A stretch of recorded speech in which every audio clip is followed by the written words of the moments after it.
Yo, welcome to another episode of A Chapter a Day to Keep the Devil Away. I am Tinaya Shea, and this is the place where we read a chapter of the Bible together every day until we finish the entire thing. Today we're going to be reading Leviticus chapter 2.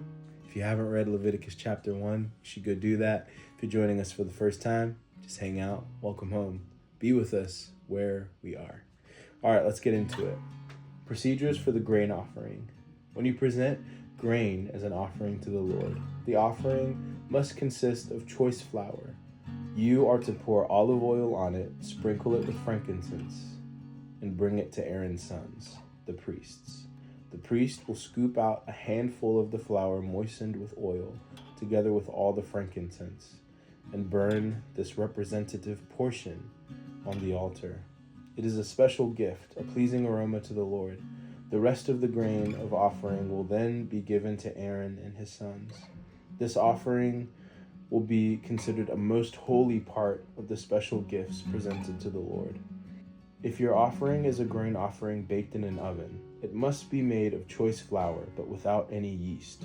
It may be presented in the form of thin cakes mixed with olive oil or wafers spread with olive oil. If your grain offering is cooked on a griddle, it must be made of choice flour mixed with olive oil, but without any yeast. Break it in pieces and pour olive oil on it. It is a grain offering. If your grain offering is prepared in a pan, it must be made of choice flour and olive oil. No matter how a grain offering for the Lord has been prepared, bring it to the priest, who will present it at the altar. The priest will take a representative portion of the grain offering and burn it on the altar. It is a special gift, a pleasing aroma to the Lord. The rest of the grain offering will then be given to Aaron and his sons as their food. This offering will be considered a most holy part of the special gifts presented to the Lord.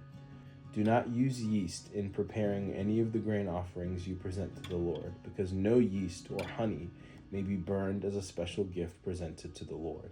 You may add yeast and honey to an offering of the first crops of your harvest, but these must never be offered on the altar as a pleasing aroma to the Lord. Season all your grain offerings with salt to remind you of God's eternal covenant. Never forget to add salt to your grain offerings. If you present a grain offering to the Lord from the first portion of your harvest, bring fresh grain that is coarsely ground and roasted on a fire. Put olive oil on this grain offering and sprinkle it with frankincense. The priest will take a representative portion of the grain moistened with oil, together with all the frankincense, and burn it as a special gift presented to the Lord. My takeaway from this chapter is just kind of a general note of curiosity. In the previous chapter that we read, it was an animal, a male without defect.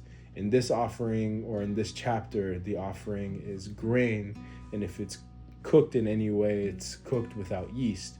And I wonder if there's a correlation between yeast and defect and whatever that's symbolic of. Typically defect, symbolic of sin. I'm saying this knowing that I've heard that explained before, but not wanting to confidently say that because I don't have a resource in front of me. So if you want to corroborate that claim that there is a correlation between the yeast and the defects and all these things, we'd love to hear more about that in the comments. All right, that's all I got for tonight. I love y'all. Peace.